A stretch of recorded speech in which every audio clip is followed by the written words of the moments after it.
मनोज जरांगे पाटील यांना ताकद देण्यासाठी मराठा समाज बांधवांच्या वतीनं कागल तालुक्यातील बोरवडे तिट्टा इथं रास्ता रोको आंदोलन करण्यात आलं। यावेळी आंदोलकांनी आपली भूमिका मांडताना मनोज जरांगे यांना विरोध करणाऱ्या नेत्यांचा समाचार घेतला। आरक्षण मिळावं यासाठी मराठा समाज शांततेच्या मार्गानं आंदोलन करत आहे, मात्र काही ठराविक नेते मंडळी हे आंदोलन मोडून काढण्याचा प्रयत्न करत आहेत।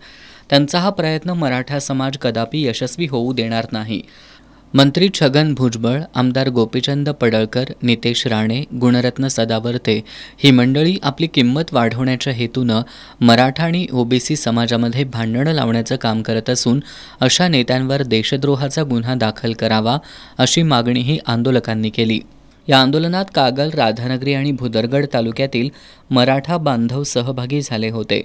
यावेळी आंदोलकांनी सुमारे 1 तास गारगोटी कोल्हापूर राज्यमार्ग रोखून धरल्यानं या मार्गावरील वाहतूक व्यवस्था ठप्प झाली होती। आंदोलकांनी मागणीचं निवेदन मुरगुडचे सहाय्यक पोलीस निरीक्षक शिवाजी करे आणि गारगोटीचे सहाय्यक पोलीस निरीक्षक सचिन पाटील यांना दिलं। या प्रसंगी मनसेचे अशोक पाटील, कॉम्रेड सम्राट मोरे, युवराज येडुरे, आनंदा पाटील, ओंकार चव्हाण आदींची भाषणं झाली।